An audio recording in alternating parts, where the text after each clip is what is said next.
Assalamualaikum warahmatullahi wabarakatuh dan salam sejahtera untuk kita semua. Hai adik-adik, bagaimana kabarnya? Semoga sehat-sehat saja ya.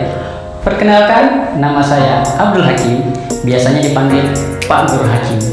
Pada kesempatan kali ini, Pak Guru akan membahas materi IPA yang bersumber dari buku penilaian SDMI kelas 6 penerbit Erlangga revisi kurikulum 2013 dengan tema 1, selamatkan makhluk hidup, subtema 1, tumbuhan sahabatku, pendamping pelajaran 3 KD 3.1 dan 4.1 tentang perkembangbiakan tumbuhan secara vegetatif.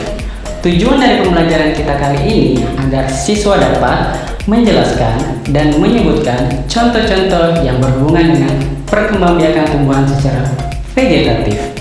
Pada dasarnya, perkembangbiakan tumbuhan terdiri dari dua jenis, yaitu perkembangbiakan tumbuhan secara generatif dan perkembangbiakan tumbuhan secara vegetatif. Dalam hal ini, Pak Guru akan membahas materi tentang perkembangbiakan tumbuhan secara vegetatif.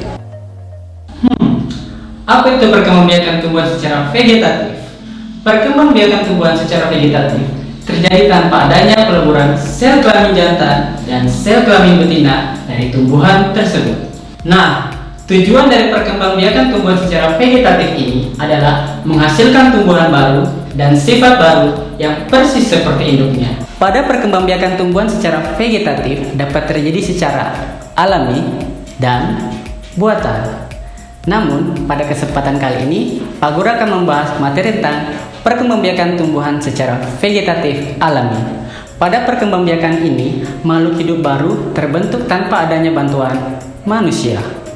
Nah, kita lanjut ya.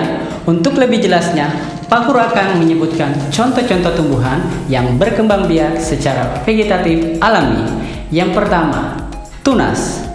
Tunas merupakan bagian tumbuhan baru yang tumbuh dari tumbuhan induknya. Contohnya, pohon pisang dan pohon bambu. Yang kedua adalah umbi lapis. Umbi lapis merupakan tunas yang tumbuh di sela-sela lapisan umbinya. Contohnya, ada bawang merah, bawang putih, maupun bawang bombay. Yang ketiga adalah umbi batang. Umbi batang adalah batang yang beralih fungsi sebagai penyimpan cadangan makanan, di mana tunasnya dapat tumbuh di pinggiran-pinggiran batangnya. Contohnya ada kentang dan ubi jalar. Nah, yang keempat adalah umbi akar.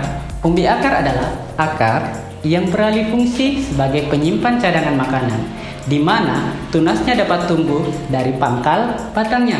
Contohnya ada wortel, lobak, ataupun singkong. Berikutnya adalah geragi. Geragi biasanya disebut juga dengan stolon, merupakan batang yang menjalar di atas atau di bawah permukaan tanah. Contohnya rumput teki dan stroberi. Nah, untuk selanjutnya adalah akar tinggal. Akar tinggal biasanya disebut juga dengan rizoma, merupakan batang yang tumbuh di dalam permukaan tanah. Contohnya kunyit, jahe, ataupun lengkuas. Nah, yang terakhir adalah spora. Spora adalah bakal tunas yang tumbuh pada tumbuhan paku-pakuan. Spora berbentuk seperti biji, namun ukurannya sangat kecil. Biasanya, spora disimpan dalam kotak spora yang biasanya disebut dengan sporangium. Sporangium terletak pada bagian tepi bawah sebuah daun. Contohnya, ada tumbuhan suplir, paku ekor kuda, dan paku tanduk rusa. Nah, kesimpulannya, perkembangbiakan tumbuhan secara vegetatif alami adalah perkembangbiakan tumbuhan yang terjadi tanpa bantuan manusia. Mungkin cukup sekian materi yang dapat Pak Guru sampaikan. Jika ada kesempatan di lain waktu, Pak Guru akan membahas materi tentang perkembangbiakan tumbuhan secara vegetatif buatan. Wassalamualaikum warahmatullahi wabarakatuh dan salam sejahtera.